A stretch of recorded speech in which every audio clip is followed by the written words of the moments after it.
شفتوا الشاب ده لما ساب شغل اللي فيه حرمانية ايه اللي حصل معاه بعدها؟ شوفوا كده. والله العظيم اللي هقوله في الفيديو ده حصل بالحرف. يعني بسم الله الرحمن الرحيم: ومن يتق الله يجعل له مخرجا ويرزقه من حيث لا يحتسب.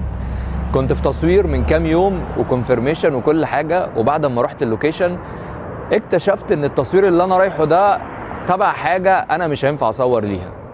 قعدت كده فكرت مع نفسي، مع ان على فكره التصوير ده ما كانش هيتعرض هنا في الامارات ولا هيتعرض على اي حد عارفني، يعني ما كانش حد هيشوفني واخد الفلوس وهمشي. قلت لهم يا جماعه انا اسف، انا مش هقدر اصور التصوير ده، انا شخص مسلم وعربي ومصري ولا عاداتي ولا تقاليدي تسمح باللي انا اصوره ده، فسامحوني انا مش جاي، انا مش هصور وهمشي واسيبكم.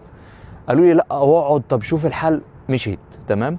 والله العظيم بعدها اظن بساعه او ساعه ونص لقيت رساله مبعوتالي: فريد انت فاضي؟ فاكر التصوير اللي كنا مكلمينك عليه وحصل فيه مشاكل؟ احنا عايزينك تيجي تصور دلوقتي. تمام. رحت التصوير صورت الحمد لله.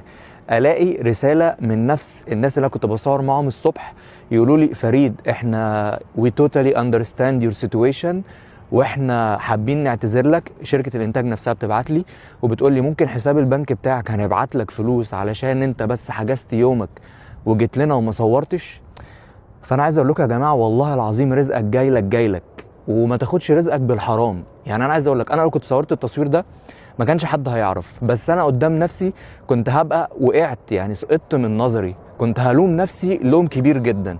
فبجد يا جماعه اوعوا تستعجلوا على الرزق، الرزق جاي جاي وجاي لك بالحلال. يعني انا لو كنت رحت التصوير ده ما كنتش هاخد التصوير التاني اللي جالي بعده. تمام. وفي نفس الوقت الشركه بعتت لي فلوس وقالت لي احنا احترمنا رايك وهنبعت لك تصويرات تانية تناسب عاداتك وتقاليدك وحاجتك، واحنا اسفين ان احنا ما قلنالكش التفاصيل كامله. فيا جماعه انتوا مستعجلين على الرزق ليه؟ بجد يعني انا بقول لنفسي كده، يعني انا الفلوس دي لو خدتها ما كانتش هتغنيني ولا هتخليني لي مليونير ولا اي حاجه، بس كسبت موقف قدام نفسي. فخلي بالكوا علشان الميديا عامه فيها الحاجات دي كتير قوي، هتلاقي نفسك بتتحط في اختبارات، هتصور ده ولا مش هتصوره، وهتلاقي فلوس بتتعرض عليك رهيبه اللي هو انت هتتخض.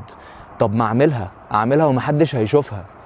فيا جماعه بجد اتقوا الله، وبقول الكلام ده لنفسي قبلكم والله العظيم، لان الفلوس دي فتنه. انا نفسي كنت بفكر اصور التصوير. فنتقي الله في رزقنا، وربنا هيبعت لنا رزقنا على احسن وجه، وبص على احلى صوره، ورزقك جاي جاي، فما تخافش من حاجه.